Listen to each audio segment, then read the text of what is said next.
বাড়ির বাইরে পর্যন্ত আপনার বের করে দিল। বিলাল তুই এমন একটি গোলাম যে মালিকের হুকুম শুনিস না, আমি তোকে আমার বাড়ির গোলাম রাখবো না। আল্লাহ পাক আল্লাহ তাআলা ওই সমাজে নবীগণকে আপনার জগতে পাঠিয়েছেন। যখন 15 মানুষের উপরে আপনার অতিরিক্ত অত্যাচার হতো, তখন হকের শিক্ষা দেওয়ার জন্য, ইনসাফের জ্ঞান দেওয়ার জন্য আল্লাহ পাক পৃথিবীর জমিনে একজন করে নবী আপনার পাঠিয়েছেন। আদম নবী থেকে আরম্ভ করে এক নয় দুই নয় আপনার 1,24,000 মতান্তরে 2,24,000 আল্লাহ পাক আপনার পৃথিবীর জমিনে পাঠিয়েছেন। আমার রাসূলুল্লাহকে আল্লাহ পাক আপনার জমিনে ওই সময় আপনার পাঠিয়েছিলেন যে সমাজে আপনার মক্কাবাসীরা গোলামদের উপর অতিরিক্ত অত্যাচার করত। আপনার জীবনী পড়লে পাওয়া যায় তখন নবীগণ এসেছেন যখন যুগের জালিম বাদশারা কমজোর মানুষদের উপর অতিরিক্ত অত্যাচার করত। মূসা নবীকে ও সমাজে পাঠিয়েছিলেন যখন বনী ইসরাইলের গরিবদের উপরে অতিরিক্ত ফেরাউন অত্যাচার করত। অহংকারের জালে ফেসে গিয়ে অহংকারে বলেছিল আমি এই বনী ইসরাইল মিশরের জন্য আল্লাহ। নাউজুবিল্লাহ। আল্লাহ পাক আল্লাহ তাআলা মূসা নবীকে পাঠিয়ে মিশরের ফেরাউনের অহংকারকে ধ্বংস করেছিলেন। ওই রকম হযরতে বিলাল গোলাম আছে, জালিম আপনার সরদার উমাইয়া বিন খালদ, জালিম আপনার সরদার আবু সুফিয়ান, জালিম আপনার সরদার আপনার আবু জেহেল, জালিম আপনার সরদার আপনার ওই সময় আবু লাহাব, উতবা, সাইবা, এরকম জালিমদের কাছে আমার দয়ার নবীকে পাঠিয়েছেন শান্তির ধর্মের প্রচার করবে আর ইনসাফ ও হকের শিক্ষা দিবেন। জোরে বলুন সুবহানাল্লাহ। জি বাবা, এই সময়তে এমন একটা সময়তে ভারতবর্ষে খাজা মাইনুদ্দিন এসেছিলেন যখন ইতিরাজ আপনার কমজোরদের উপর অত্যাচার করত। আল্লাহর নবীর প্রেমিক হযরত খাজা মাইনুদ্দিন আজমিরি সঞ্জারি রহমাতুল্লাহ আলাইহি তিনি এসে ভারতের জমিনে মুসলমান বানিয়েছেন। জোরে বলুন সুবহানাল্লাহ। আল্লাহ নবীর সাহাবী হযরত বিলাল আপনার ঈমান কখনো আনেনি। এইরকম কষ্টের পরিস্থিতির ঘটনাটি আপনার জীবনীতে এসেছে। এবার বাড়ির বাইরে আপনার বের করলো বিলাল, বাড়ির বাইরে আপনার চলে আসে, রাস্তার ধারে বসে যান আপনার বেলালে হাফসি। এক নয় দুই নয় বেলালে হাফসি 3 দিন পর্যন্ত রাস্তাটা আপনার বসেছিলেন। রাস্তা থেকে যাওয়া মানুষেরা, রাস্তা থেকে পারাপার যারা হচ্ছিল আপনার জিজ্ঞাসা করলো ও বিলাল, ওরে গোলাম কি ব্যাপার, তোমার মালিককে তোমাকে কাজ দেয়নি, তুমি এরকম রাস্তায় বসে বসে দিন রাতকে কেন কাটিয়ে দাও? বেলাল হাফসি মনে দুঃখে কষ্টের কথা বলা আপনার বলতে শুরু করলেন ও রাস্তার যাওয়া মানুষেরা আপনারা শুনুন শুনুন আমার মনের কষ্টের কথাগুলা আপনাদেরকে বলতে চাই, আমার দুঃখের কথাগুলো আপনাদেরকে বলতে চাই। কষ্টের কথা যদি আপনার অন্যের কাছে বলা যায় তবে কষ্ট মনে হয় একটু হালকা হয়, ঠিক না? নিজের মনের দুঃখ কারো সামনে বললে মনে হয় ভিতরটা একটু পাতলা হয়। বেলালে হাফসি বলে ও রাস্তার মানুষেরা আমার মনের দুঃখ শুনবে, একটু তোমরা শুনে যাও। আমি একটা বাড়িতে দীর্ঘদিন ধরে গোলামের কাজ করেছি, বাল্যকাল অতিবাহিত করলাম, যার বাড়ির কাজ করে করে আজকে আমাকে সে আঘাত করে, চাবুকের কষ্ট দিয়ে চাবুকের বাড়ি মেরে আমার পিঠ দিয়ে রক্ত পর্যন্ত বের করে যায়। ও রাস্তার মানুষেরা আমি কোনো অন্যায় দোষ করিনি, আমি একজন মানুষ, আমার শরীরটা খারাপ হয়েছিল, আমি খাবার তৈরি করতে পারিনি, তার হুকুম অনুযায়ী আমি কাজ করতে পারিনি, আর বিনিময়ে আমাকে আঘাত সহ্য করতে হয়েছে। কিন্তু না না, মানুষ অত ভালো ছিল না যে বেলালে হাফসির মনের দুঃখ শোনার পরে আর মনের দুঃখকে হালকা করবে। বাবা বেলালে হাফসির মনের দুঃখ শোনার পর রাস্তা দিয়ে চলে যায়। বেলালে হাফসি বললেন ও রাস্তায় যা মানুষেরা আমার মনের দুঃখ তোমরা শুনলে, আমি 1 নয় 2 নয় 3 দিন ধরে খাইনি পান করিনি, তোমরা আমার সামনে কেউ খাবার পর্যন্ত আপনারা আনেনি। আমার রাসূলকে আল্লাহর হাবিবকে আল্লাহ পাক এত দয়া মমতা দান করেছিলেন। আমার রাসূলুল্লাহ ওই রাস্তা দিয়ে পার হয়, বিলালে হাফসিকে দেখার পরে বলে বিলাল একটু তুমি জানিয়ে দাও, একটু তুমি বলে দাও, বলে দাও 3 দিন ধরে তুমি এই জায়গায় বসে কেন? এবার বিলালে হাফসি বললেন, ও সুন্দর চেহারার অধিকারী মানুষ, আপনার মতন সুন্দর চেহারা আজ পর্যন্ত কাউকে দেখিনি হুজুর। আমি কারো অন্যায় করিনি, আমি কারো কাছে ফোন করিনি, কাউকে আঘাত করিনি, ও কারণে আমার উপর কষ্ট হয়েছে, ও কারণে আমাকে মারা হয়েছে। আল্লাহর নবী বললেন, বিলাল একটু জানিয়ে দাও, একটু মানে দুঃখ বলো, তোমার উপর কেন অন্যায় ভাবে কষ্ট দেওয়া হয়েছে? বিলাল হাফসি বললেন, হুজুর আমি কৃতদাস গোলাম ছিলাম, এক নয় দুই নয়, আমার বাবার বাড়িতে কৃতদাস ছিল, আমার আব্বা তার বাড়ির গোলাম ছিল, আমিও তার বাড়ির গোলাম ছিলাম। তার নাম হলো উমাইয়া বিন খালদ। উমাইয়া বিন খালদ সরকারের বাড়িতে কাজ করতাম, কিন্তু তার একটা হুকুম না শুনতে পারার জন্য আমার পিঠে অনেকগুলা চাবুকের আঘাত করেছে আমার নবী। বিলালে হাফসিকে বললেন, বিলাল একটু জানিয়ে দাও, একটু তুমি বলে দাও কি ব্যাপার, কেন তুমি তোমার মালিকের হুকুম শোনোনি? বিলালে হাফসি বলে, হুজুর আমার শরীরটা যদি ভালো থাকতো আমি মালিকের কথা শুনতাম, আমার শরীর যদি ভালো থাকতো আমি তার হুকুম শুনতাম। আজ পর্যন্ত আমি তার বিনা অনুমতিতে কিচ্ছু করিনি, আজ পর্যন্ত যা বলেছে আমি প্রত্যেকটা কাজ পাই ভাবে পালন করে এসেছি। যখন আমার শরীর খারাপ হয়ে গেল আমি তার কাজ করতে পারিনি, তারপরে আমার উপর আঘাত করতে শুরু করলো। আল্লাহর নবী হাবিবুল্লাহ তিনি জিজ্ঞাসা করলেন, বিলাল একটু তুমি জানিয়ে দাও, একটু তুমি বলে দাও তুমি কি খাবার খেয়েছো, তুমি কি কিছু পান করেছো? সেই সময় বিলাল হাফসি বলে, হুজুর সুন্দর চেহারা অধিকারী মানব, আপনি শুনুন শুনুন, আপনার মতো এরকম একজনের সঙ্গেও 3 দিন পর্যন্ত সাক্ষাৎ হয়নি, বলুন সুবহানাল্লাহ। যারা আছে আমার মনের দুঃখ শুনে না, তারা সবাই বাড়ির দিকে চলে যায়, রাস্তা পার হয়ে চলে যায়, কেউ দাঁড়ায় না, খাবারের কথা জিজ্ঞাসা করে না, পান করার কথা জিজ্ঞাসা করে না। আপনার মতন মানুষ আমি 3 দিন পর্যন্ত কাউকে পাইনি হুজুর, আমি 3 দিন খাইনি, 3 দিন কিচ্ছু পান করিনি। আপনার বিলালের কথা শুনে আমার রাসূল আর থামলেন না, রাস্তার সামনে দিয়ে আপনার চলতে শুরু করলেন। আপনাকেও দেখলাম আপনি সবার মধ্যে আলাদা, কিন্তু না না এখন দেখছি আপনিও চলে যান, আমাকে খাবারের ব্যবস্থাও তো করেন না, আপনি বাড়ি নিয়ে যেতে চান না, আপনি আর দ্বিতীয় কথা বলেন না। বেলালের ডাকে আমার রাসূল আর সাড়া দেন না, বেলালের ডাকে আর পিছন দিকে তাকান না। আল্লাহ নবী হাবিবুল্লাহ যাওয়ার পরে সর্বপ্রথম বেলালের যেটা প্রয়োজন তার নাম হলো খাবার। জোরে বলুন।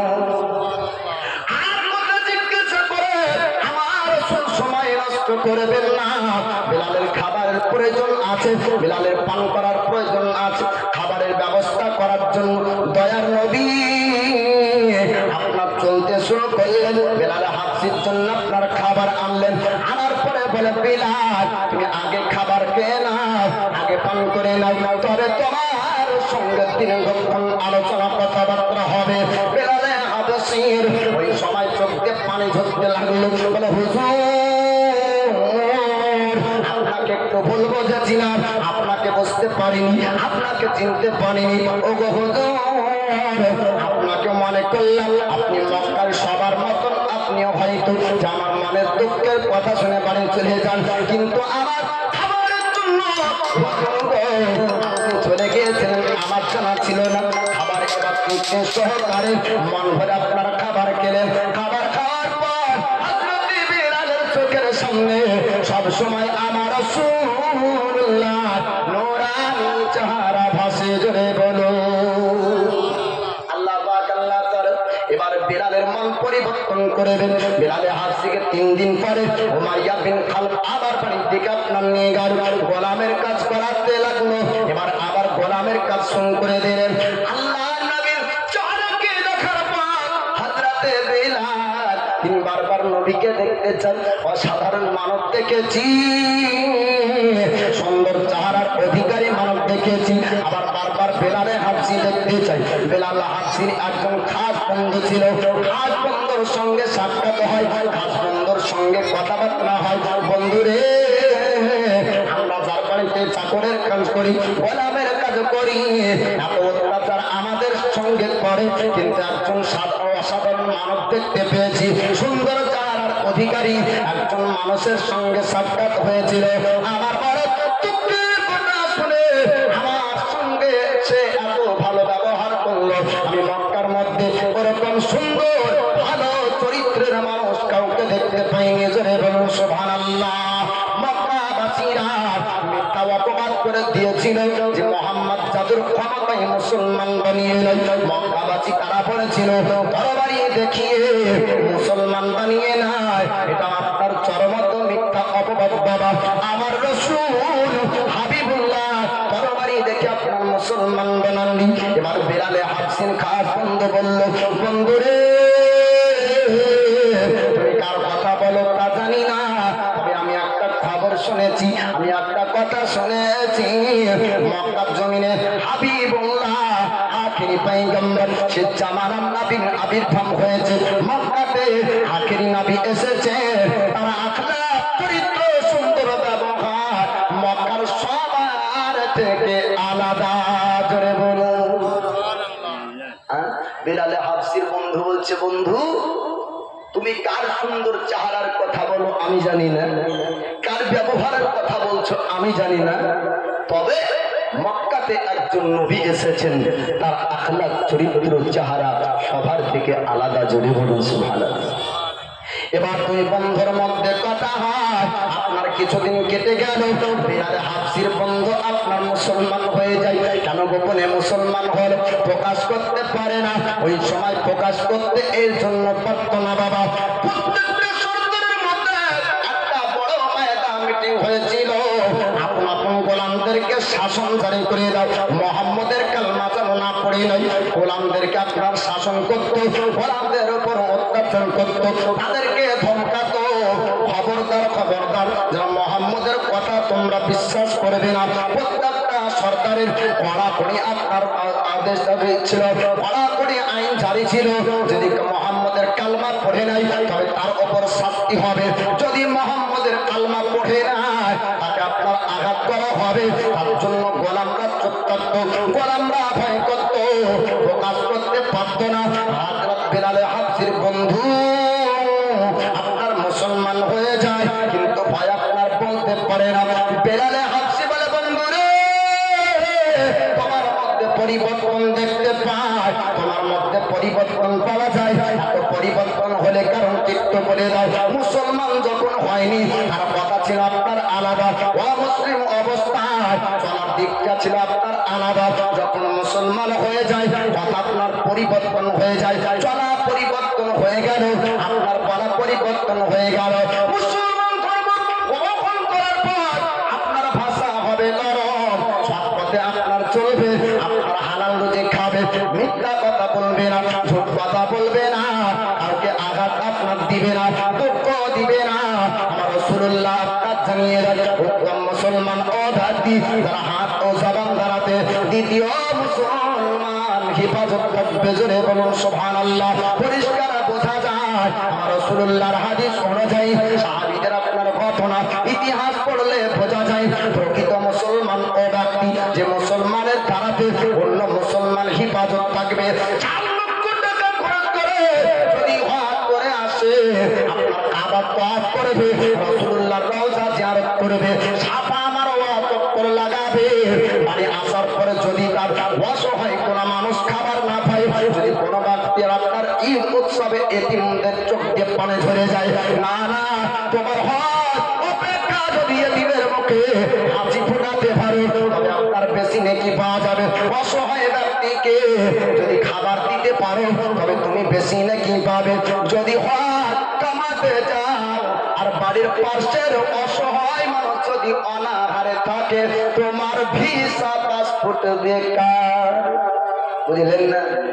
হযরত আবু বকর সিদ্দিক নবীর শ্রেষ্ঠ সাহাবী, 8 কিলোমিটার পর্যন্ত গরিব মানুষের বাড়ির আপনার গলিতে গলিতে যেতেন, আর কার বাড়িতে খাবার হয়নি তার বাড়িতে খাবার দিতেন। জোরে বলবেন না সুবহানাল্লাহ।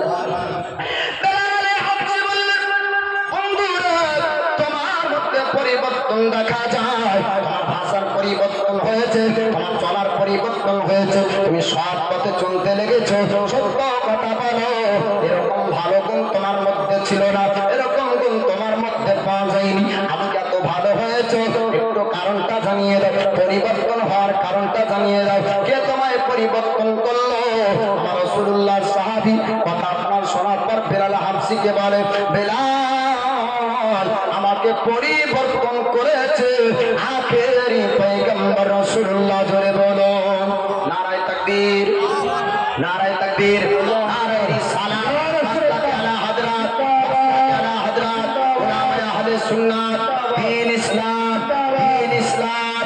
জীবনী গায়ক বক্তা হযরত হাফিজ কারি তাজুল ইসলাম রিজভী সাহেব।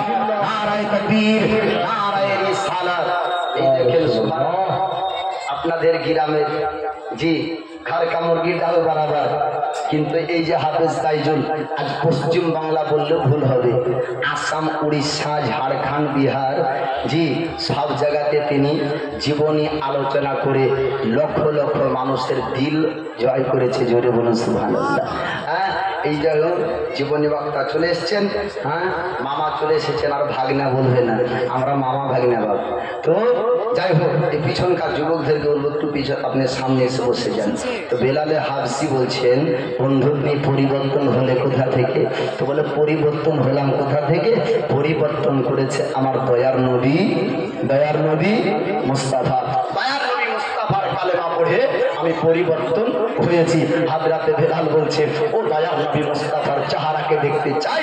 আল্লাহর নবীর চেহারার সামনে বেলালে হাবশি আসার পরে আমার রাসূলুল্লাহর চেহারা মোবারক দেখে আপনার বলছেন, ওরে বন্ধু, আমার মুখে যে খাবার উঠিয়েছিল অন্য কেউ না, অন্য কেউ না, আখেরি পয়গম্বর রাসূলুল্লাহ। জোরে বলুন।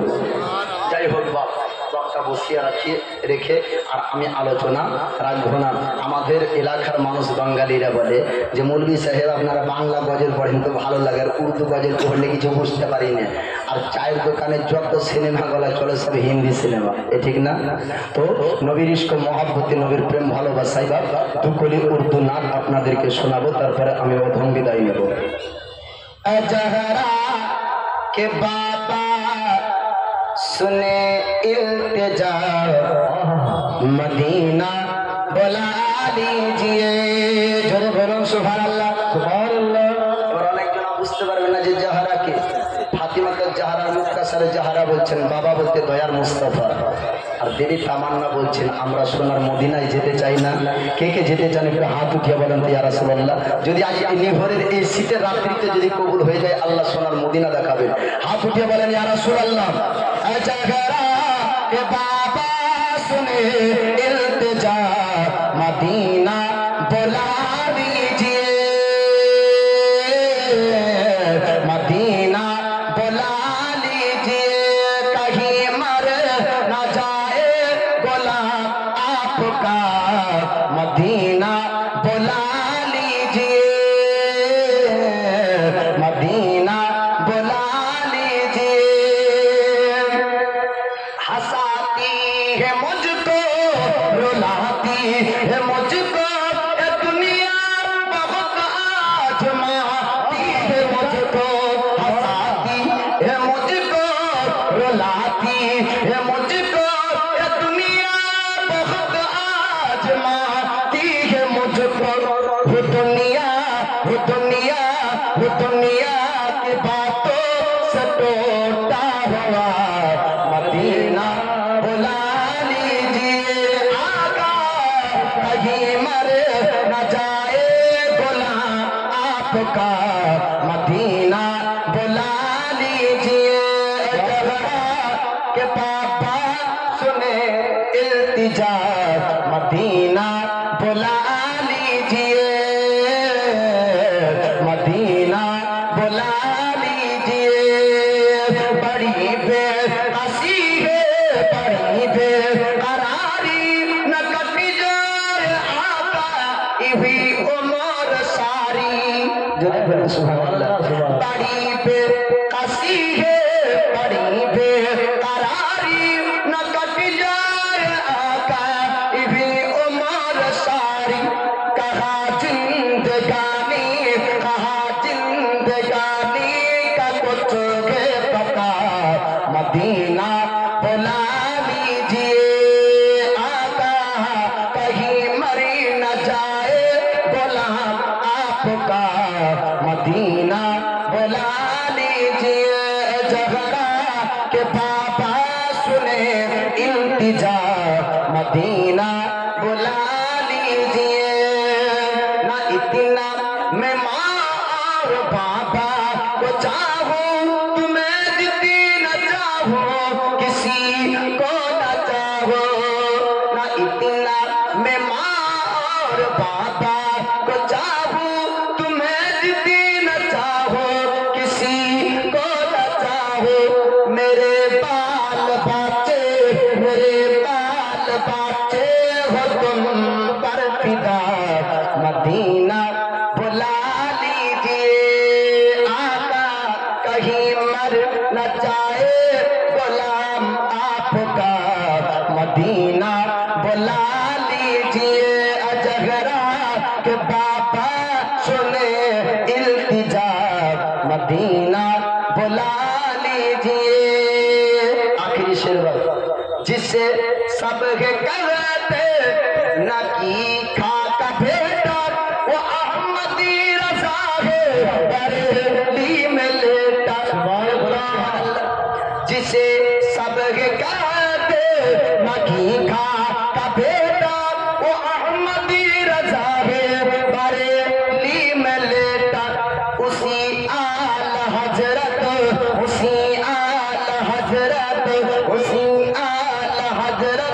कहे वास्ता मदीना बुला लीजिए आका कहीं मर न जाए गुलाम आपका मदीना बुला लीजिए जहरा के बाबा सुने इल्तिजा मदीना बुला लीजिए जय हो ভাষায় ভুল হলে ক্ষমা করবে কোরআন ও হাদিস থেকে ভুল করলে আল্লাহর কাছে ক্ষমা প্রার্থী আস্তাগফিরুল্লাহ রাব্বি মিন কুল্লি যামবি ওয়া তুবু ইলাইহি লা হাওলা ওয়ালা কুওয়াতা